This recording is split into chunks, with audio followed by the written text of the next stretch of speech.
Hello everyone, I'm Kyle and welcome back to the channel. If you have ever read a research paper and wondered, is this actually a solid study? You're not alone. Today, we are unpacking how to recognize methodological rigor in plain English with real examples. We are focusing on three key criteria you can use right away: validity, reliability, and appropriateness. And don't worry, I'll define each one clearly before showing you what it looks like in real research. Let's jump in. Are they measuring what they say they are measuring? Validity is about accuracy. If a study claims to investigate academic motivation, is it actually measuring academic motivation and not something else, like general optimism or test anxiety? Let's say a study investigates how motivated ESL students are. A rigorous study would use an established instrument like the Academic Motivation Scale tailored for second language learners. That's valid. It targets the construct directly. But I've seen papers that use the Big Five Personality Test or BFPT scale to claim insights about academic motivation. That's off base. That tool measures personality traits, not motivation in a classroom context.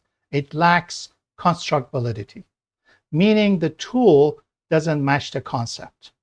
In short, if the tool doesn't match the target, the study lacks validity, no matter how many statistics it runs. Just because a scale has numbers doesn't mean it's scientific. Validity is not about the statistics, it's about fit and accuracy. A study can run t-tests, ANOVAs, and regression models. But if it's measuring the wrong thing, the whole study is built on sand. Would the results be consistent if repeated? Reliability is about consistency. If you gave the same test to the same group twice, or had two researchers rate the same set of interviews, would you get similar results? There are different types of reliability, but the key idea is, are the measurements stable and replicable? For example, in one writing assessment study, two trained raters scored ESL essays using the IS public band descriptors. The researchers then calculated inter-rater reliability using Cohen's kappa and got a score of 0.85. That is strong. It means the scores didn't depend on who their rater was. Compare that with another paper where just one teacher graded all essays and said, I've taught writing for 20 years, so I know what a good essay looks like. That's anecdotal, not reliable. There is no evidence the results are consistent or could be repeated. So if you don't see training, agreement checks, or reliability stats, that's a red flag. The next question is, are the methods a good fit for the research questions? Appropriateness is about fit. Even if a tool is valid and reliable, it still might not be the right choice for a particular research question. Ask yourself, do the methods actually make sense given what the researcher wants to know? For example, imagine a study exploring how EFL learners emotionally respond to peer feedback. A qualitative method like semi-structured interviews makes sense here. You want depth, emotion, reflection. And in one solid study I reviewed, the researchers conducted 30-minute interviews, transcribed the recordings, and coded the data thematically. That's appropriate. But in another paper, the researchers only used a Likert scale survey with 5 items like, I enjoy feedback, or feedback is useful. That's shallow. It tells you what the students say, but not how they experience it. The method doesn't match the richness of the question. So here is the takeaway. Methods should match the depth, nature, and scope of the research question. If it feels like a mismatch, it probably is. Who are the participants and do they make sense? Let's move on to the sample. A methodologically sound study will tell you who the participants are, how they were selected, why they are relevant. For example, in a study on academic writing across disciplines, the researchers used purposive sampling to select students from engineering, humanities, and education. They explained the need for disciplinary diversity and reported key participant information like age, language background, and academic level. In contrast, I once saw a paper that claimed to explore international student perspectives, but only interviewed 4 students from the same major at one university. No rationale, no demographic details, no explanation of how they were selected. That's lazy sampling and lazy research design. The lesson?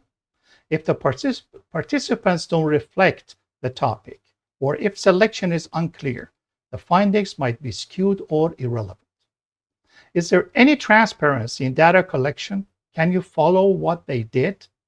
Good researchers show their work. In a solid classroom study, the authors recorded 6 weeks of teacher-student interaction, transcribed the audio, and used coding software. They explained how they got ethics approved, how they protected privacy, and how they trained assistants to collect consistent data. That's transparency. But in another paper, I saw this line. The researcher observed classes and took notes. That's all.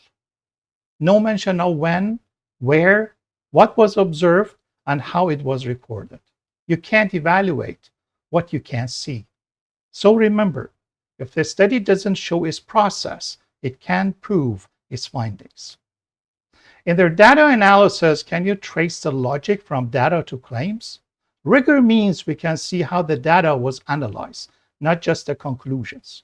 In a strong qualitative study on translanguaging, the authors included sample quotes, explained their coding process, and linked each theme to the research questions. They even described how they revised codes after initial rounds, a process called iterative coding that is excellent. On the other hand, some studies just say the data was analyzed thematically and 3 themes emerged. That's not enough. What were the themes? How were they developed? What data backs them up? In quantitative work, this also means reporting effect sizes, assumption tests, and why specific stats were used, not just p-values. Does the researcher acknowledge their role? This is what we call reflexivity. In the social sciences, the researcher often plays a role in the data collection or interpretation. Good studies acknowledge that role. For example, in one ethnographic classroom study, the author wrote, "As a teacher researcher, I was both an observer and participant. I kept a reflexive journal and had colleagues review my field notes to limit bias." That's responsible. That's rigorous. In contrast, I've seen papers where the teacher evaluates their own students' progress using their own rubric and doesn't mention their influence at all.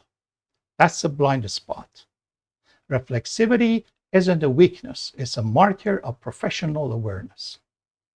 As a final takeaway, look for these 7 signs of rigor. 1. Validity. Are the tools measuring the right thing? 2. Reliability. Would the results hold if repeated? Number 3. Appropriateness. Do the methods match the research question? 4. Sampling. Are the participants really described and relevant? 5. Transparency. Can you follow what the researchers did? 6. Data analysis. Are the findings traceable and supported? 7. Reflexivity. Does the researcher consider their own influence? I'll also be making a dedicated video for each of the 7 signs of methodological rigor, so we can dive deeper into each one with real examples and practical tips. So stay tuned, and don't forget to like and subscribe if it really helps you and it can help more researchers and students find these videos. So next time you read a study, don't get distracted by complicated words or polished tables. Ask yourself, are the basics solid? Is the design thoughtful? Are the methods appropriate? That's how you spot quality research. If this helped clarify things for you, give it a like and subscribe for more real talk about research and academic writing. And let me know in the comments if you want me to walk through a real paper and break it down step by step. I love to do that. Until next time, read smart and stay curious.